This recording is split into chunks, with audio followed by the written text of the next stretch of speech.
Hey folks, not going to have time to do a podcast for the next couple days, so just wanted to have a quick conversation, a thought experiment as it were.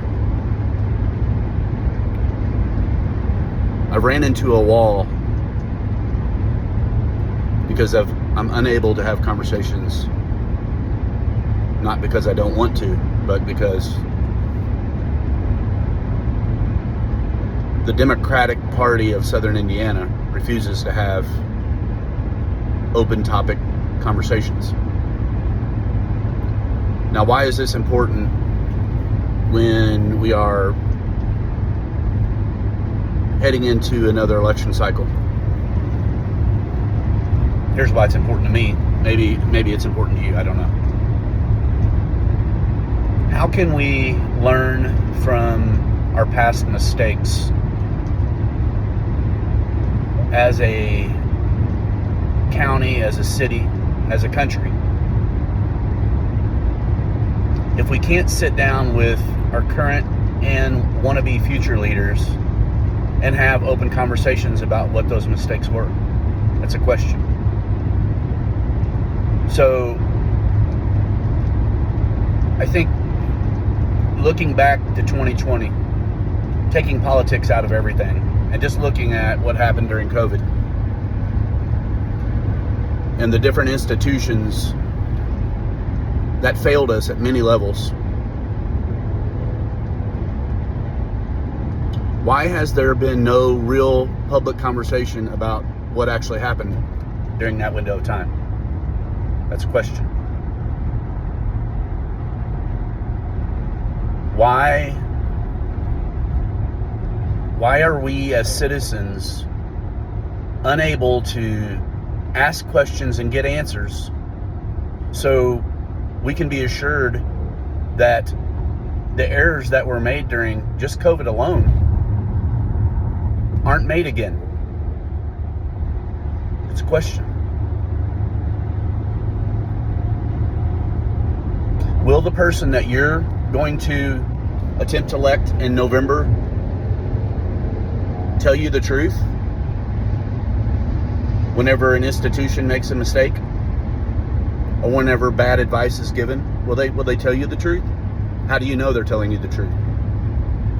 It's a question. It's actually fairly insulting to have the top 3 people in the Democratic Party in Southern Indiana unwilling to sit down with someone that's going to ask them questions that don't implicate them in any way. I would not ask a gotcha question. I had one of the top 3 on a podcast. We talked for almost 3 hours, and there wasn't a single gotcha question. It's not my style. So how do we grow and get back to some level of normalcy in society? How can Evansville, or Southern Indiana for that matter, ever live up to its potential if our leaders refuse to have common sense, logical based conversations? It's a question.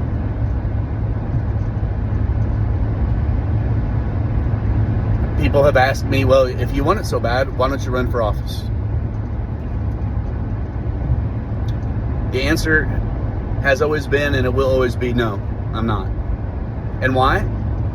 Because I have found that once you are inside of one of the left versus right, left or right parties, you become part of a system that's unable to tell the truth. This is a criticism to all past Republican leadership, including our former mayor. Why has there not been any conversation talking about what mistakes were made?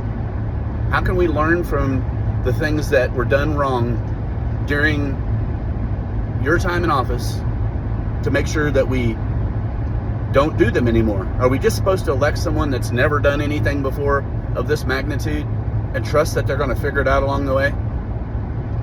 Is that really what leadership is about? It's funny because we elected someone that has no experience in running anything at any level that requires a balanced budget, let alone an organization that has to balance budgets across multiple segments of government. We have a city council that is 8-1 Democrat. We've been dominated by Democrats in southern Indiana for as long as I can remember. Why do we keep voting for the same results? Have we been so brainwashed into thinking that just because a wannabe or current politician has a D or an R after their name that they're somehow going to lead our city and our county or our country better? I'm going to end on this. During the last election cycle, 2024, when Donald Trump won the presidential election, almost the only people who won in that election cycle would go on to podcasts and have open conversations with people. It was inspiring. Not because I think the Republican Party is that much more intelligent than anyone else, but it's refreshing to know that someone is comfortable enough in their own skin to sit down with people that maybe agree with them on 50, 60, 70% of certain things, that probably have some disagreement, at least nuanced disagreements, on 10, 20, 30%. And we can just talk about how we get to the middle and vote in a common sense direction. Something that is not right versus left, or color versus color, or sex versus sex, whatever you call that now. For one, I just think if you continue to elect people in southern Indiana who refuse to have conversations with other people who don't agree on specific topics, you're doing yourself and your city and your county and your state and your country a disservice. We now have the ability, love or hate AI, love or hate social media, love or hate podcasts, we have the ability to have conversations with people, to get their opinions on things, to get assurance from them that they're going to treat each topic in a careful manner, and in a manner at which most citizens would vote for. Otherwise, you're basically agreeing not to be reelected. I don't think that's too much to ask, really. So, we've got this. Sending love to you all. Me and my son are going to a St. Louis Cardinals game. Thank you to Mr. Nathan Taylor for the generous tickets. I'm going to shoot a few photos from there.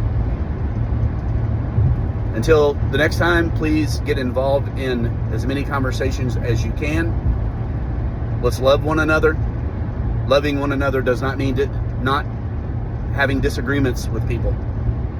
I actually find it that I love people even more when they're able to have conversations and not agree with me than if they just nod and I don't want nod and I want to know your opinion. I want to know where you think I'm wrong. Let's go.